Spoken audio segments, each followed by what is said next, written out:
last night, thanks in part to this round tripper from Giancarlo Stanton.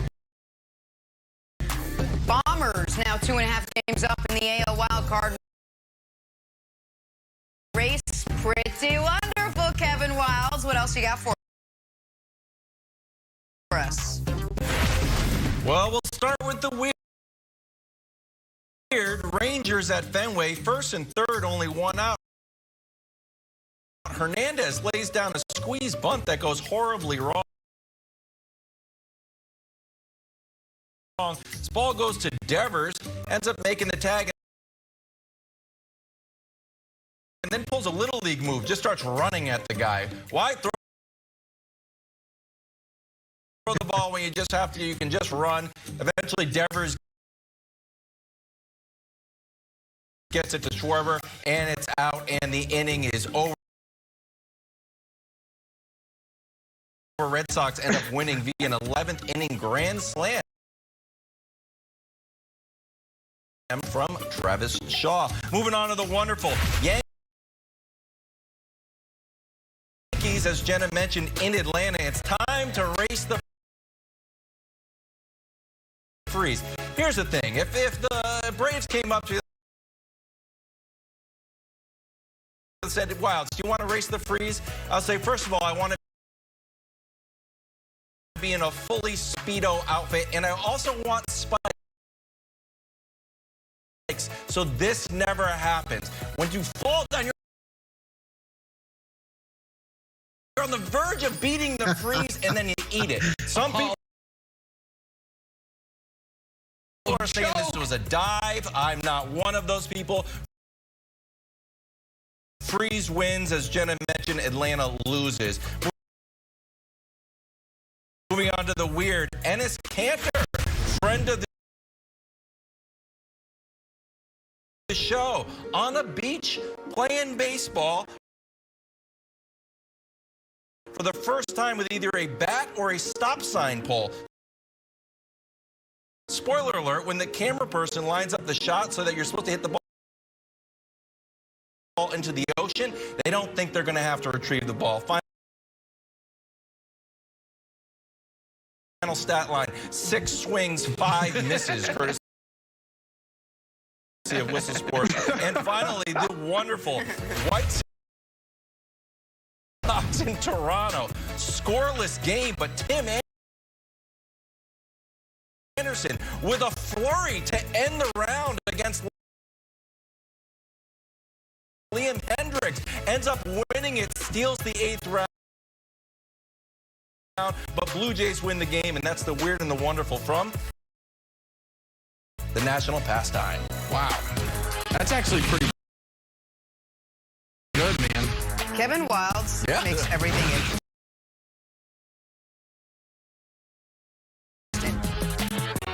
Used to be my job, and you got how about that? Back here with Greg Jennings. How about that? We're welcoming Coach Mangini to the conversation. All right, Coach, let's talk some Cam Newton. He's going to be away from the Patriots facility until Thursday. This after a misunderstanding over the COVID testing protocols after Cam left the area for a doctor's appointment. Greg, I'll start with you. Can Mac Jones use Cam's absence to secure the Patriots' starting job?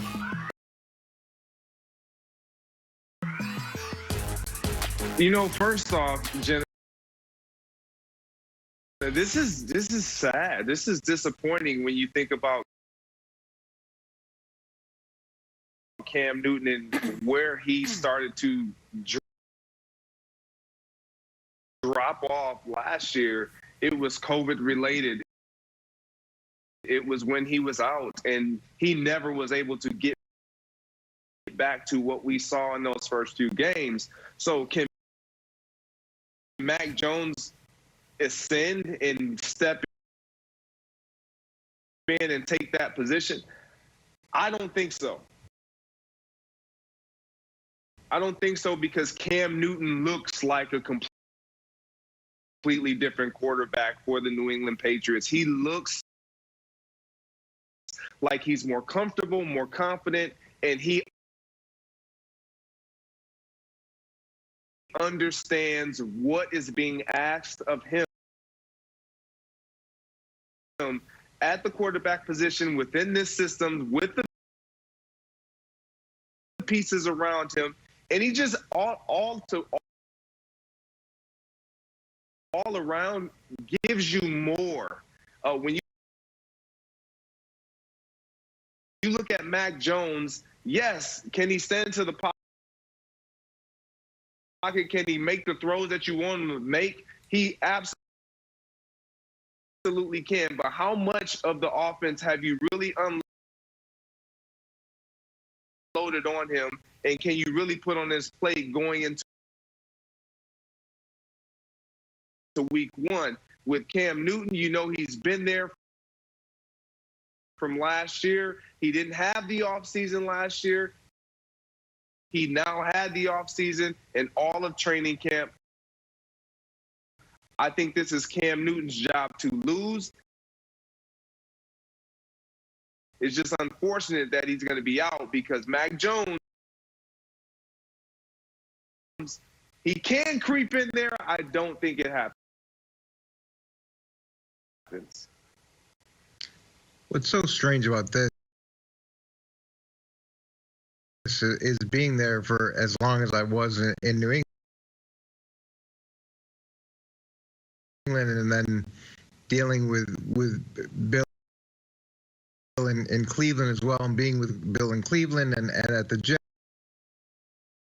Jets, there's very little room for misunderstandings in terms of what you're supposed to do.